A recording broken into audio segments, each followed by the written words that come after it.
En este vídeo enseñaré a cargar un archivo de firmware en los decodificadores de la marca GTmedia. Utilizaré el modelo V8X, pero creo que este método es extrapolable a todos los modelos de la gama. Antes de continuar, quiero hacer una recomendación muy importante. Si el decodificador funciona perfectamente y no hay ninguna actualización importante, aconsejo seriamente no actualizarlo. Existen bastantes posibilidades de que en algún momento del proceso de actualización podamos cometer algún fallo, totalmente ajeno a nosotros y a nuestra voluntad de hacerlo bien, pero que le deje inservible e inutilizable. Circula por la red archivos y tutoriales de cómo recuperar los decos, pero no garantizan al 100% su efectividad. Lo cierto es que un decodificador dañado, más pronto que tarde, acabará en la basura. Por ello insisto una vez más en la necesidad y la conveniencia de no actualizarlo, máxime si el decodificador funciona perfectamente y no hay ninguna actualización importante a la vista. Si aún así decidimos continuar adelante en el proceso de actualización, en este vídeo mostraré un método bastante fiable para conseguir una buena actualización. Para continuar con el vídeo tenemos que tener en cuenta un detalle muy importante, y es que el pendrive es el responsable al 95% de que el archivo se instale correctamente en la memoria ROM del decodificador. Para ello tendremos que someter a este pendrive a una serie de pruebas que nos verifiquen la calidad del mismo. Tenemos que averiguar cuán óptimo es tanto para recepcionar datos como para transmitir datos. Para realizar esta prueba necesitaremos un archivo cualquiera cuyo único requisito sea que pese entre 2 y 3 gigas. La primera prueba será la de la recepción. Mandaremos nuestro archivo de entre 2 y 3 gigas desde el disco duro del PC a la raíz del pendrive. Lo ideal es que la tasa de transferencia del archivo sea superior a 3 megas por segundo. Una tasa inferior restaría fiabilidad. Vamos a verlo en el siguiente ejemplo. Como podemos apreciar en este archivo, que ya ha sido transferido al 45% desde la raíz del disco duro del PC hasta la raíz del pendrive, vemos que inicialmente ha empezado a transferirse a una velocidad muy baja y que cuando ha llegado aproximadamente a un 30% de porcentaje ha comenzado a hacer una subida más o menos aceptable hasta que ha llegado a esta punta, a esta cresta, donde ahí el nivel de transferencia es bastante bueno, pero luego inexplicablemente ha sufrido una caída y está, como vemos en el ejemplo, descargando o transfiriendo datos a una velocidad de 1 mega con 380 por segundo. Evidentemente es una tasa muy inferior a los 3 megas por segundo. Continuamos observando su progresión y vemos que al 56% de transmisión vemos que ha subido a 2,77 megas por segundo, pero sigue estando a una velocidad de transmisión muy inferior a los 3 megas. Vemos que es completamente plano.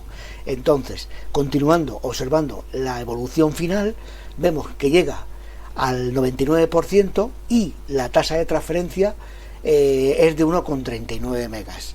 Con lo cual, en este ejemplo en concreto, este pendrive no sería válido para albergar nuestro archivo de firmware.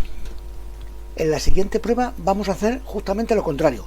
Vamos a ver qué capacidad tiene de transferencia desde la raíz del pendrive hasta nuestro disco duro del PC. Los valores mínimos exigibles en este proceso es de que el archivo sea transferido a una velocidad no inferior a 20 megas por segundo. Como podemos apreciar, inicialmente sí que es verdad que he iniciado a una velocidad bastante aceptable de transferencia, y cuando vemos que al 12% de proceso vemos que ha habido una caída que le mantiene en los 10,4 megas por segundo.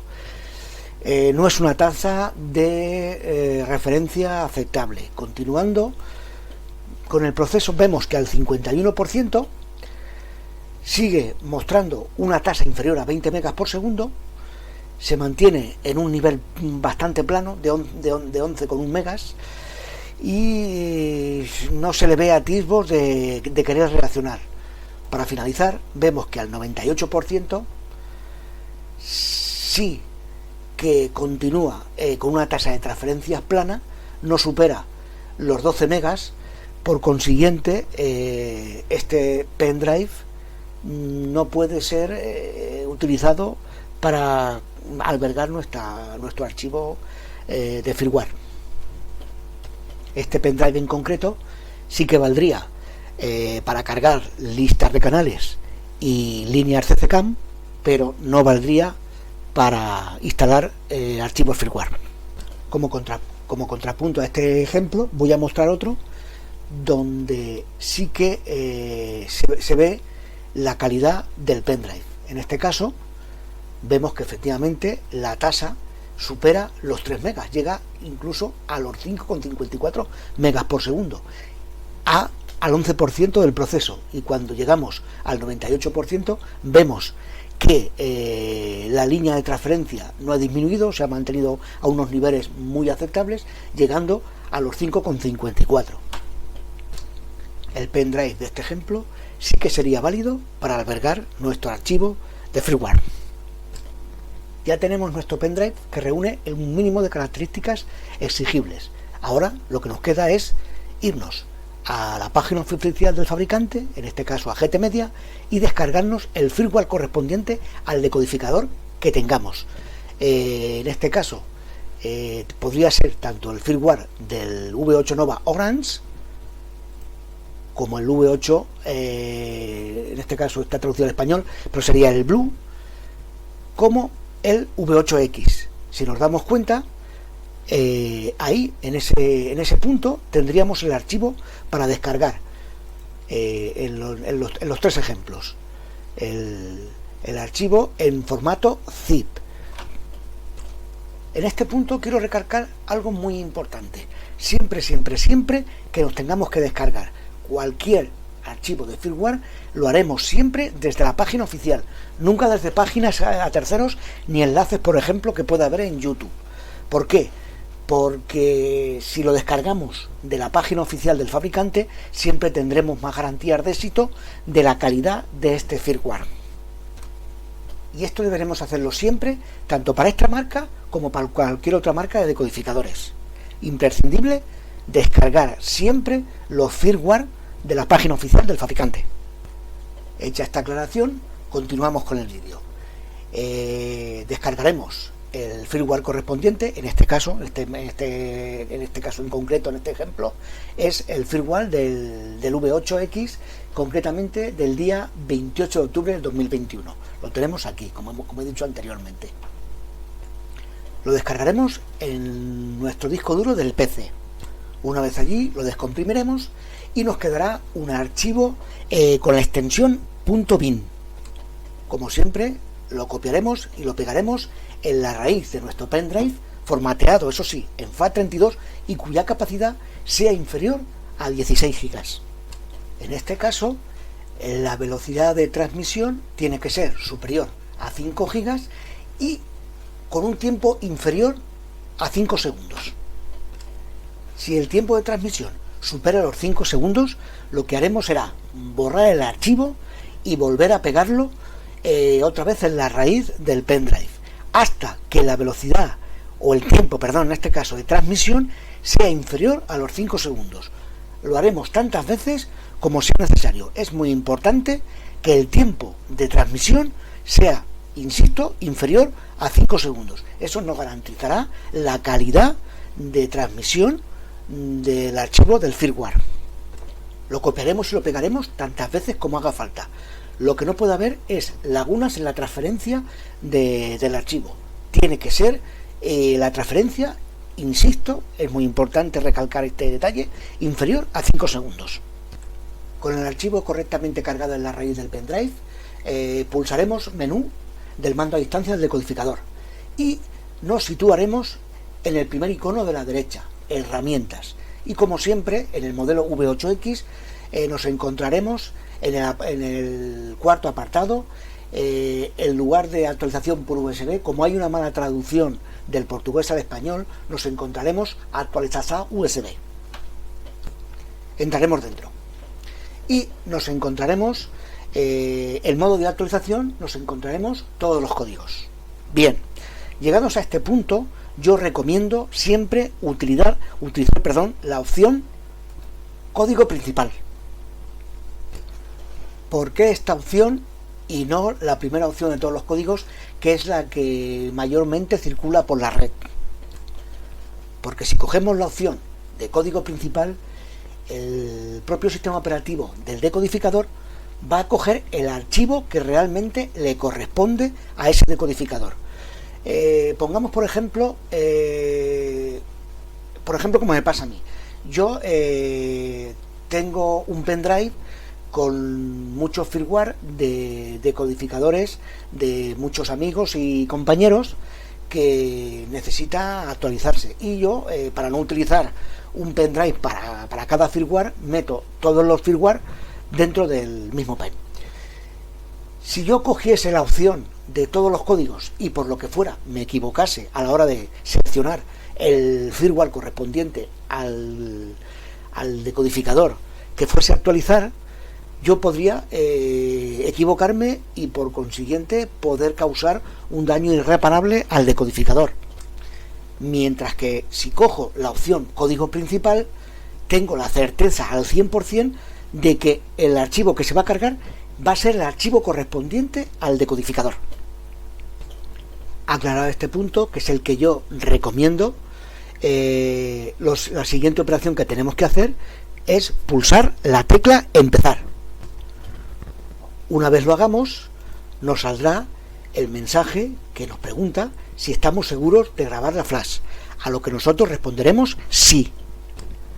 A continuación, esta barra que ahora aparece vacía y al 0% se llenará de manera progresiva. Aproximadamente tarda más de 1 minuto en completar el proceso. No hay que desesperarse, es normal. No es el mismo tiempo que emplea, por ejemplo, al cargarse la lista de canales, que emplea aproximadamente 1 o 2 segundos. No, este proceso dura más de 1 minuto, con lo cual no hay que desesperarse ni ponerse nervioso, porque es completamente normal. Lo único que tenemos que tener en consideración y en cuenta es la de no apagar el aparato. Al cabo de aproximadamente 1 minuto o un poquito más, el proceso se habrá completado al 100% y el firmware se habrá cargado completamente. Si todo ha salido bien, el decodificador se reiniciará y nosotros podremos comprobar que efectivamente el firmware se ha instalado, cogiendo también en herramientas la opción información. En ese apartado podremos comprobar si se ha actualizado correctamente el firmware.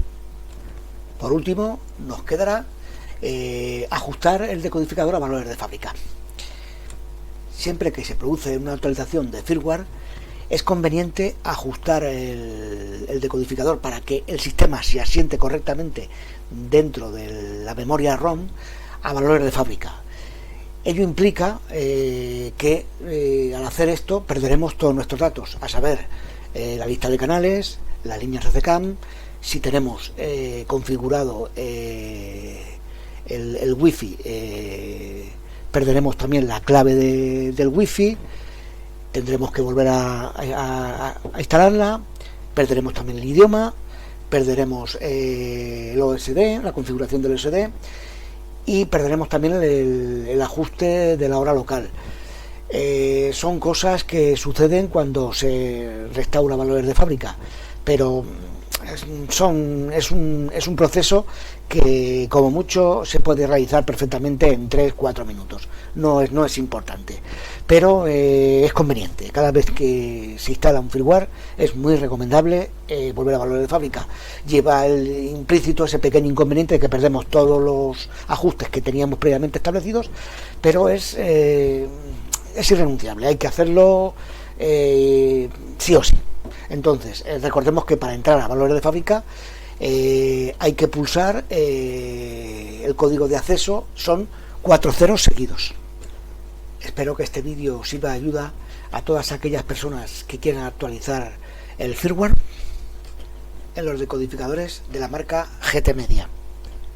Y como siempre, agradecer muy sinceramente el tiempo dispensado a la visualización de este vídeo. Muchas gracias.